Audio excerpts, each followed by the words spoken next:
This video is about algebraic expressions. So सबसे पहले आप वर्ड एक्सप्रेशंस को देखें। दिस मीन्स कि हम कोई भी ऑपरेशन अप्लाई करेंगे, चाहे वो एडिशन का हो या सब्ट्रैक्शन का हो। और अलजेब्रिक मीन कि हम किसी भी वेरिएबल पे ऑपरेशन अप्लाई करेंगे। अगर हम जनरली देखें, आपसे कहा जाए कि जी 9 + 3 है, ये एक न्यूमेरिकल एक्सप्रेशन है क्योंकि इसमें हम सिर्फ नंबर से रिलेटेड टर्म्स देख रहे हैं, ठीक है। और अगर हम देखें कि हमारे पास कोई भी वेरिएबल है इसके साथ, जस्ट लाइक 9x + 3, सो इस टाइप के एक्सप्रेशंस होते हैं, ये अलजेब्रिक एक्सप्रेशंस होते हैं जिसमें आपको कोई भी वेरिएबल मिलेगा। सो ये जनरल सा डिफरेंस है कि न्यूमेरिकल एक्सप्रेशंस क्या होते हैं। ये न्यूमेरिकल है जिसमें हम जस्ट जो है वो नंबर्स देख रहे हैं, और ये जो है ये अलजेब्रिक है जिसमें हमारे पास कोई भी वेरिएबल जो है वो ऐड हो जाएगा। अब नेक्स्ट देखें, एक होता है एक्सप्रेशन और एक होता है इक्वेशन। ये जनरल जो फॉर्म है जिसमें बस कोई भी हम फंक्शन देख रहे हैं जो उस पर अप्लाई किया हुआ है, चाहे एडिशन का है या सब्ट्रैक्शन का है, ये हमारे पास एक्सप्रेशन होगा। हम कोई और एग्जांपल देख लेते हैं, जैसे लाइक 6x + 3x + 9।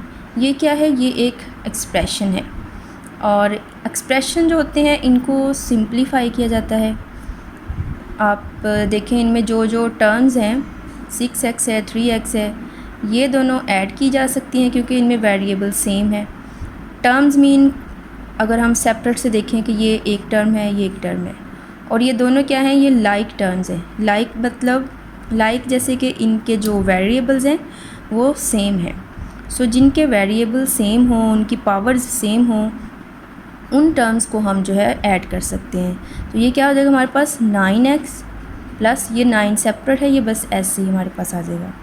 और ऐसे अगर कोई और आपको वैल्यू दी हो, 6x + 4x = 3, तो जैसे ही आपने ये साइन देखा है इक्वल का, ये हमारे पास क्या बन जाएगी? ये इक्वेशन हो जाएगी, ठीक है। इक्वेशन जो होती है उसको हम सोल्व करते हैं और जो एक्सप्रेशंस होते हैं उनको हमने सिंप्लीफाई करना होता है। सो इस इक्वेशन को अगर आप देखें, 6 + 4 10x = 3, और यहाँ से अगर आपने x की वैल्यू फाइंड करनी हो, 10 जो है ये इधर आके डिवाइड हो जाएगा।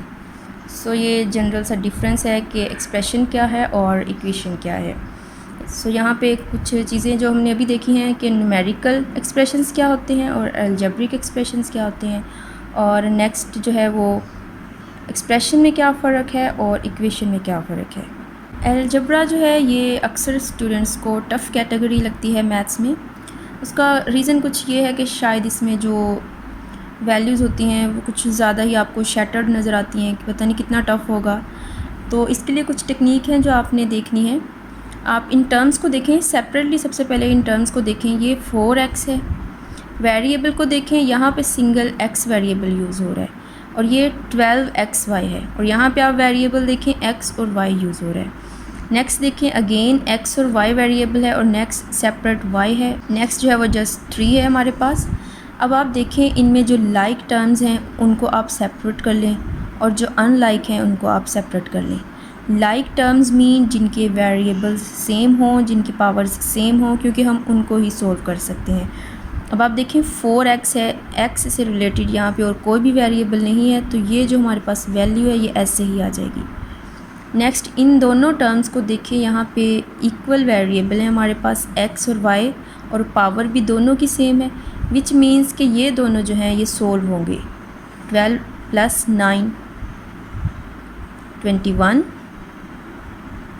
नेक्स्ट x और y जो वेरिएबल है इसको हम साथ में ऐसे ही लिखेंगे, क्योंकि ऐड हो रहे हैं तो ऐड होने का मतलब है इनके साथ जो कोफिशिएंट हैं उनको आपने ऐड कर देना है, और जो वेरिएबल है उसको आपने साथ में ऐसे ही लिख देना है। सो इसमें क्या हुआ है कि ये जो दोनों टर्म्स हैं इनके वेरिएबल सेम होने की वजह से हमने इनको ऐड किया है। नेक्स्ट आप देखिए 4y है, सो हम क्या करेंगे, 4y को जस्ट ऐसे ही लिख देंगे। और 3 है, सिंगल हमारे पास कोई भी न्यूमेरिकल वैल्यू और नहीं है, तो इसको भी हम ऐसे ही लिख देंगे। सो आपने क्या करना होता है, कोई भी आपको एक्सप्रेशन दिया हो, चाहे आपको दिखने में जितना भी टफ़ लग रहा हो, हम कोई और एग्जांपल देख लेते हैं, आपने उसमें से वेरिएबल जो होते हैं उनको, जो लाइक वेरिएबल्स हैं उनको सेपरेट कर लेना है। 12x² देखें, 9x²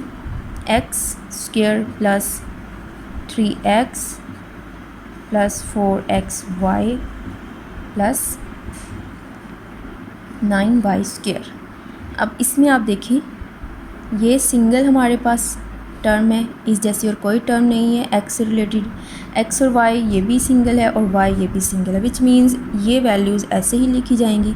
जो लाइक टर्म्स हैं वो ये दोनों हैं, क्योंकि इनमें जो वेरिएबल्स हैं वो एक जैसे हैं और उनकी पावर्स भी एक जैसी हैं। सो 12 + 9 21 x², साथ में जो वेरिएबल ऐसे ही आ जाएगा। और नेक्स्ट जो आपको वैल्यूज़ आगे दी हुई हैं वो सेम एज़ इट इज़, क्योंकि उनमें कोई भी वैल्यू सोल्व नहीं हो रही है, इसको हम ऐसे ही लिख लेंगे। ठीक है, सो आपने क्या करना है, आपने जनरली देख लेना है कि कौन से इनमें जो वेरिएबल्स हैं वो लाइक हैं, उनको आपने सोल्व करना है। और बाकी जो आपको लगे कि उनके साथ कोई वेरिएबल मैच नहीं हो रहा है उसको आपने वैसे ही लिख देना है। अब अगर आपको कोई इक्वेशन दी हो कि उसको सोल्व करें, उसके लिए भी आपने ऐसे ही करना है। जो वेरिएबल्स सेम हैं उनको आप ऐड करें। 10 + 3 क्या हो जाएगा 13x 26, और यहाँ पे 13 जो है ये इधर आके डिवाइड हो जाएगा क्योंकि इधर मल्टीप्लाई हो रहा है। सो हमारे पास जो x की वैल्यू है ये 2 आ जाएगी। जनरली अगर आपसे पूछा जाए कि इक्वेशन को सोल्व करें तो आपने ऐसे ही x की वैल्यू फाइंड करनी होती है। और समटाइम्स आपको इक्वेशंस कुछ इस फॉर्म में मिलती हैं 3x + 10y = 26, और आपसे कहा जाए कि इस इक्वेशन को सोल्व करें 4x = 1। अगर आपको x की वैल्यू गिवन हो तो आपने इस इक्वेशन को सोल्व करना है, विच मीन्स आपने जो नेक्स्ट वेरिएबल है उसकी वैल्यू को फाइंड करना है। सो जहाँ पे x है उसकी जगह आप उसकी वैल्यू पुट करें। नेक्स्ट देखिए 10y = 26, ये 3 1 के साथ मल्टीप्लाई होकर 3 ही आ जाएगा। 10y = 26। अब ये जो 3 है इधर ऐड हो रहा है तो इधर आके ये माइनस में चला जाएगा। 26 - 3 ये आ जाएगा 23, और हमारे पास जो y की वैल्यू निकलेगी वो 23 / 10। ठीक है, सो समटाइम्स आपको वेरिएबल्स डिफरेंट दिए हों और आपसे कोई भी किसी एक वेरिएबल की वैल्यू दी हो और आपने उससे नेक्स्ट जो वेरिएबल है उसकी वैल्यू को फाइंड करना होता है। सो ये डिफरेंट टाइप्स के क्वेश्चंस हैं जो आपको दिए जाते हैं। एक्सप्रेशंस में आपने सिंपली एक्सप्रेशन को सिंप्लीफाई करना होता है, और जो इक्वेशंस होंगी उसमें आपने ऐसे ही इनको सोल्व करना है। आपने देखना है कि कौन से वेरिएबल्स सेम हैं, उनको आपने सोल्व करना है। कुछ इसके रूल्स हैं वो हम देख लेते हैं ताकि आपको इजी हो जाए अलजेब्रा के क्वेश्चंस को सोल्व करना। कुछ लॉज हैं हमारे पास एक्सपोनेंट से रिलेटेड। एक्सपोनेंट मीन जो भी वेरिएबल है उसकी पावर से रिलेटेड। अगर आपके पास कोई भी सेम वेरिएबल हो x + x, इसमें आप क्या करोगे, इन दोनों वेरिएबल्स को ऐड कर रहे हैं, ये हमारे पास आएगा 2x। ठीक है, और अगर आपको कोई भी 2 वेरिएबल दिए हों जो मल्टीप्लाई हो रहे हैं तो इनकी जो पावर्स हैं ये ऐड हो जाएंगी। अब यहाँ पे देखें x की पावर 1 है और यहाँ पे भी 1 है, सो ये क्या हो जाएगा x² हो जाएगा।